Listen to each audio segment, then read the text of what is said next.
Assalamualaikum warahmatullahi wabarakatuh. Ketemu lagi dengan aku, Didi. Nah, pada video kali ini kita akan bahas tentang state management. Jadi pada video sebelumnya itu kita sudah bahas tentang widgets ya. Nah, kita akan bahas lanjut lagi yaitu tentang state management. Nah, di sini ada dua website utama yang bisa kita jadikan acuan ya, selain punyanya Flutter sendiri ya. Di sini ada yang dari Tutorials Point dan Java Point. Nah, kita di sini aku lebih cenderung ke sini ya, di Java Point ya. Soalnya di sini agak lebih jelas lah daripada, bukan lebih jelas sih, lebih banyak penjelasan terkait state ya di dalam sini ya. Nah, oke, kita mulai aja. Jadi sebenarnya state itu merupakan salah satu informasi yang that can be read when widget build. Nah, adalah informasi yang dapat dibaca ketika widget itu di build, dan kemungkinan kita bisa mengubah atau memodifikasinya berdasarkan lifetime dari aplikasinya, pada saat tergantung dari aplikasi itu berjalan. Nah, sebenarnya di dalam state management itu ada dua ya. Kalau kita bisa bilang dia dua itu dibagi jadi stateless widget dengan stateful widget.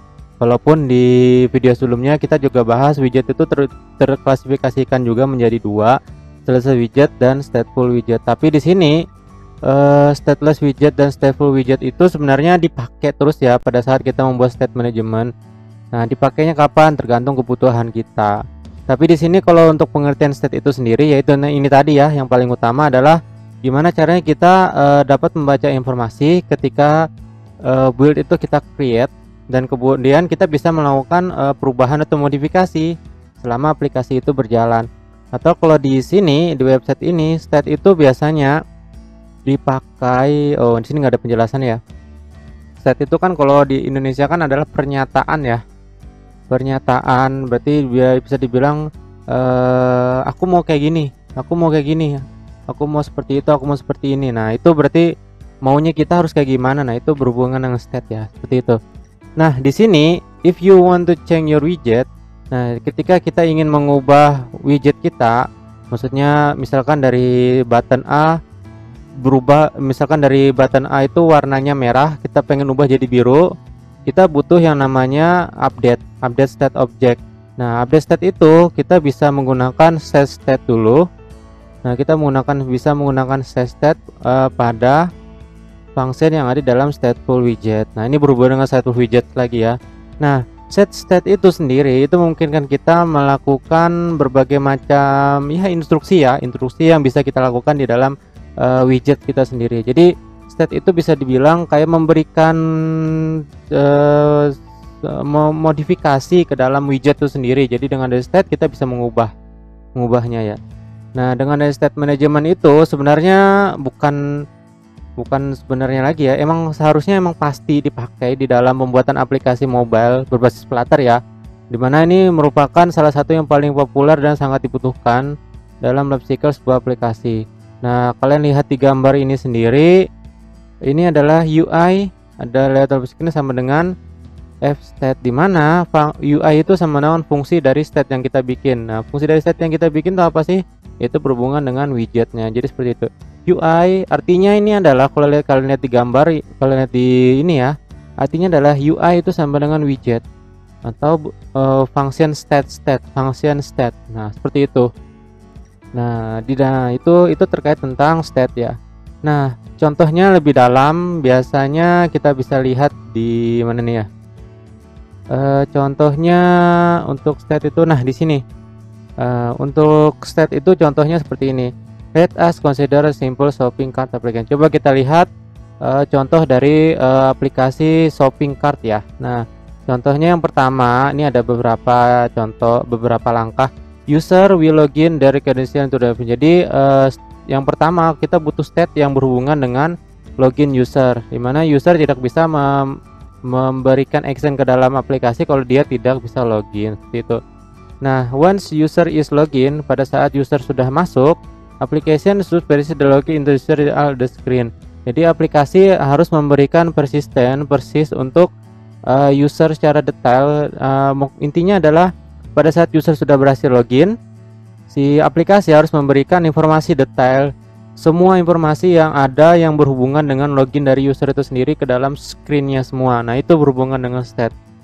Nah, lagi ya, ketika user ini memilih produk dan menyimpan dia ke dalam chart, ini kalau kalian belanja ya, maka the chat information should be precise between the page until the user check out.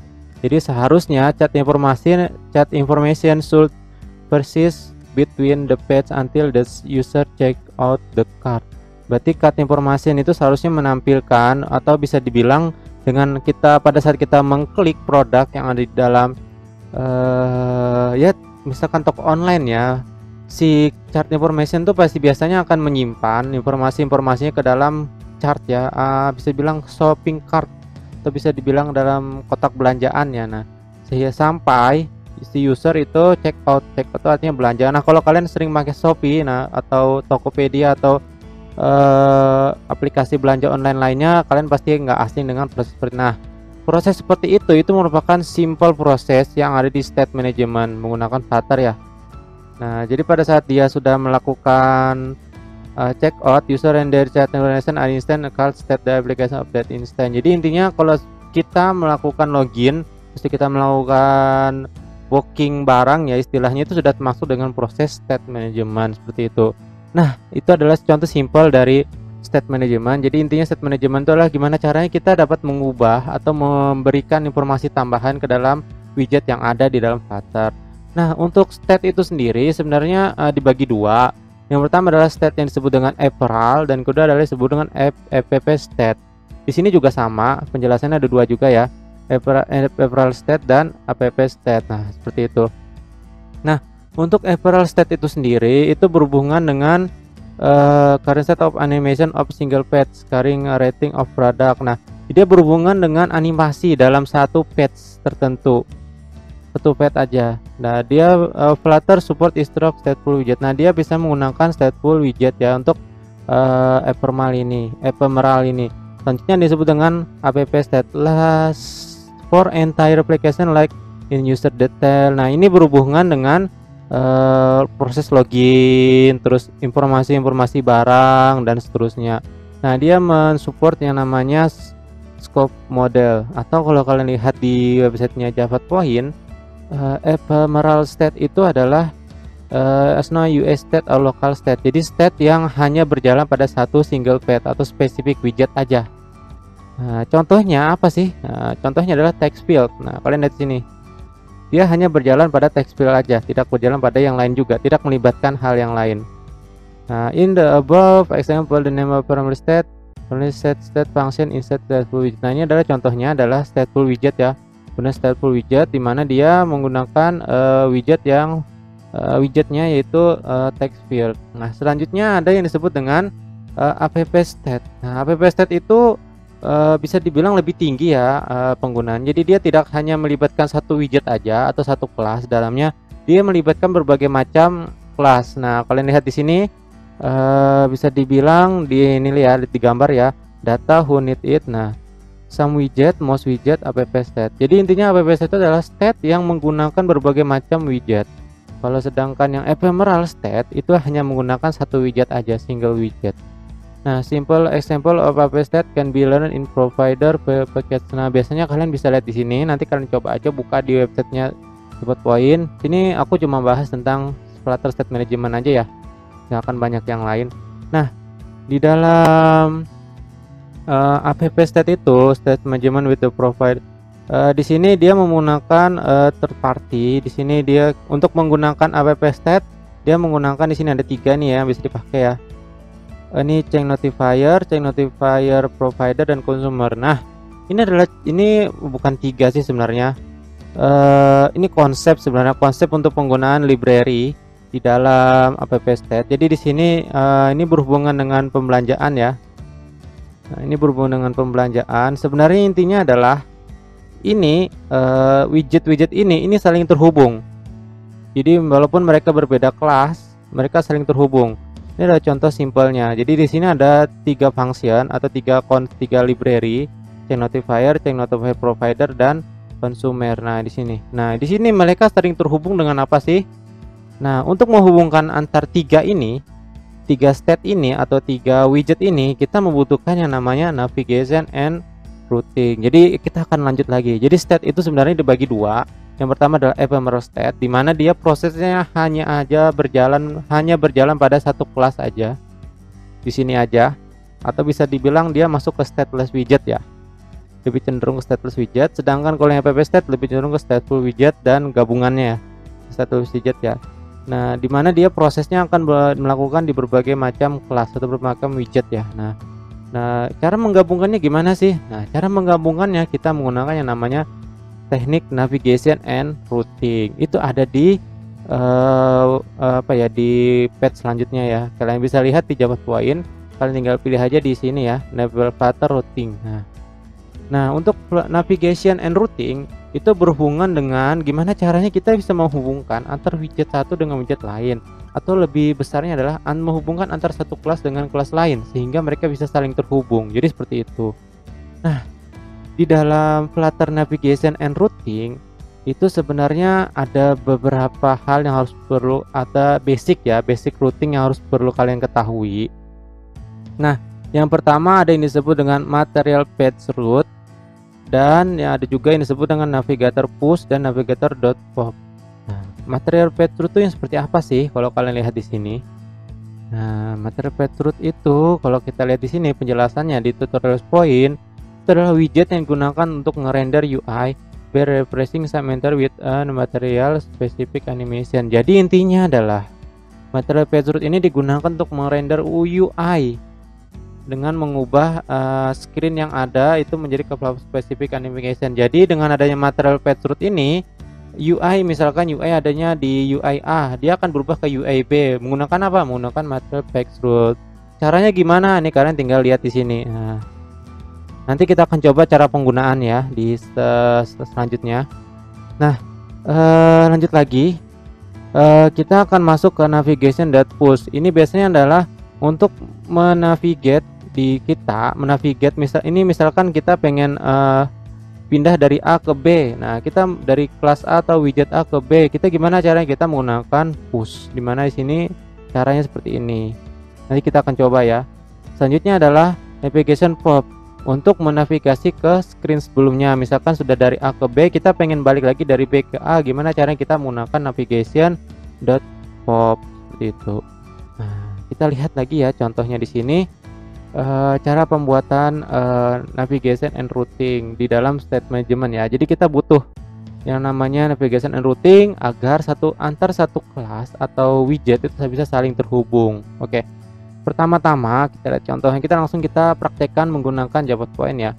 Yang pertama kita buat yang namanya dua routes ya, dua routes di sini.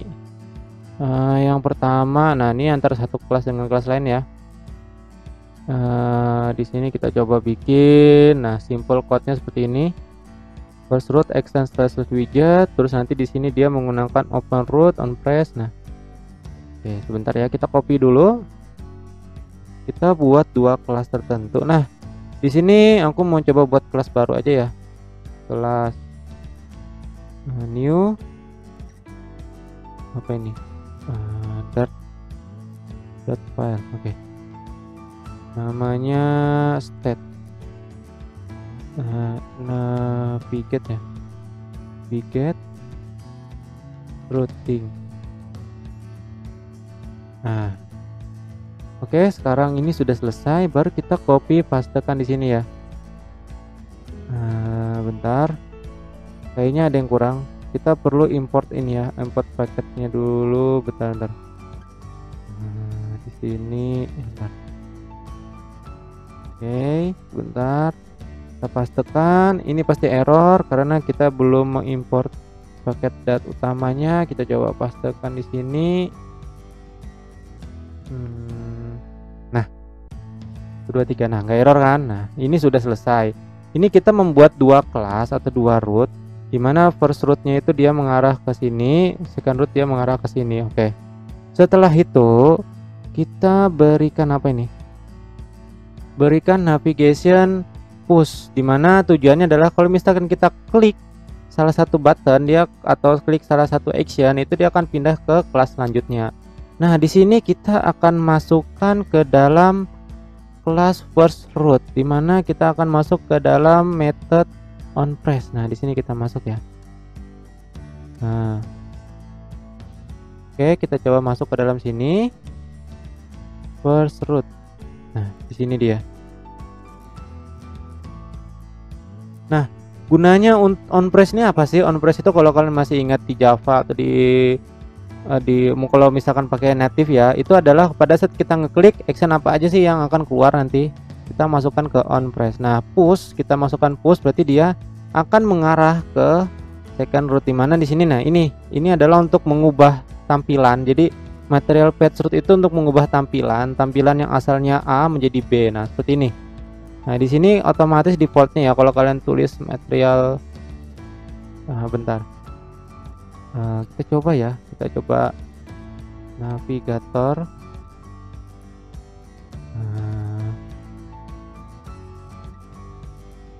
dot push. Nah, di sini dia otomatis. Nah, di sini akan muncul, tinggal konteksnya, build konteks apa, baru nanti tinggal di rootnya kemana. Nah, di sini kita pakai ini aja ya. Nah, sudah. Jadi mau ngerutnya kayak gimana sih menggunakan material page root? Untuk saat ini pakai ini aja ya. Ada sih sebenarnya selain ini, tapi kita pakai ini dulu, oke? Selanjutnya, setelah itu selesai, kita masuk ke second rootnya. Jadi pada saat kita melakukan klik konteks, klik second rootnya, pada saat nanti kan akan muncul root yang kedua.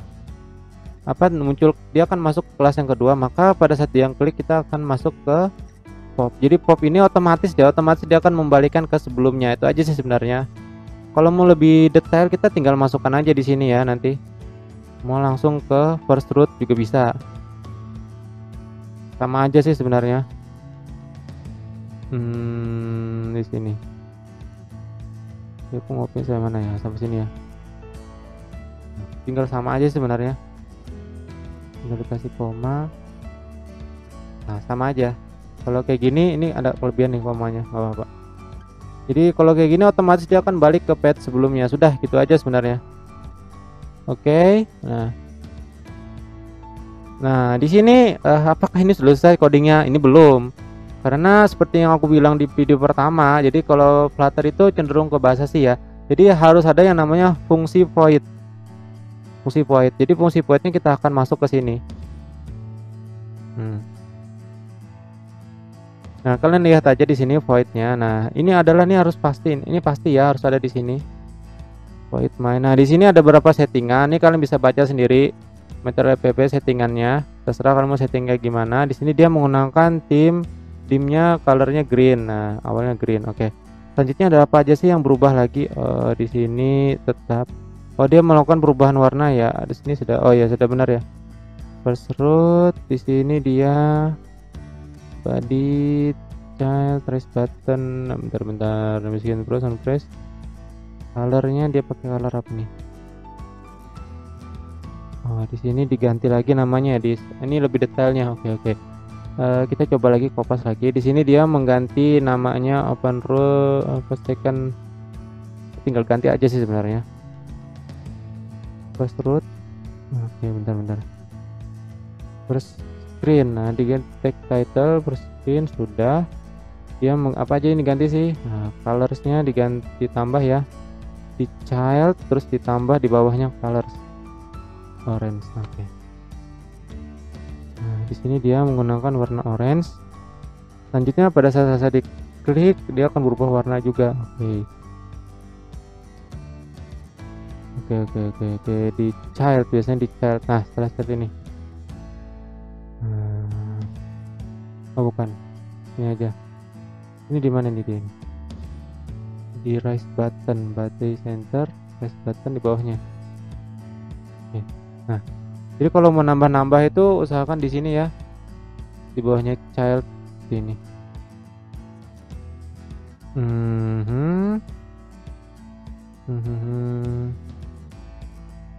Nah, ini child raise button ini salah satu function yang ada di dalam widget ya, yang bisa kalian pakai. Oke, coba konteks. Oke, sudah selesai. Baru kita pilih edit configuration. Sudah, bentar. Dia setnya adalah main data. Oke, kita ubah navigate.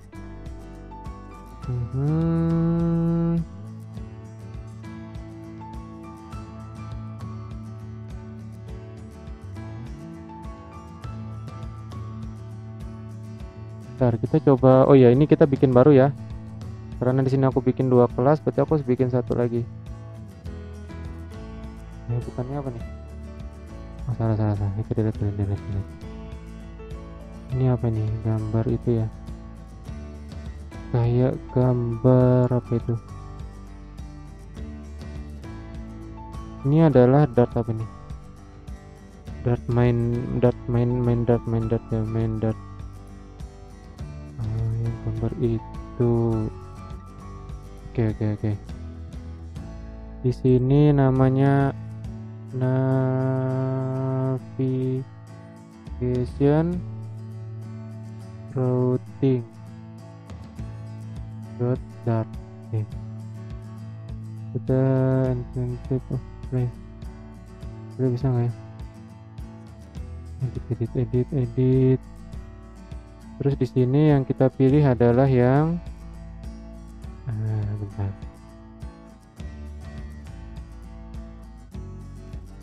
Delete. Terus di ini kita pilih. Oke.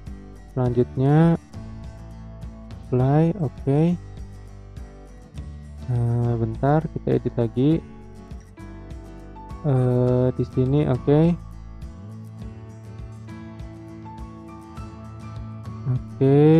Nah, selanjutnya setelah selesai kita coba running ya. Udah aja nggak ada pesan error. 1 2 3.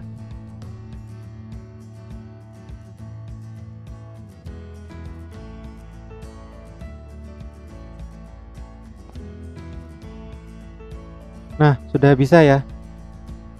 Nah, di sini kita akan coba nih, kemarin tadi itu pencet duluan ya. Nah, jadi pada saat kita klik first root, open root di sini, first rootnya ini dia akan muncul di sini ya.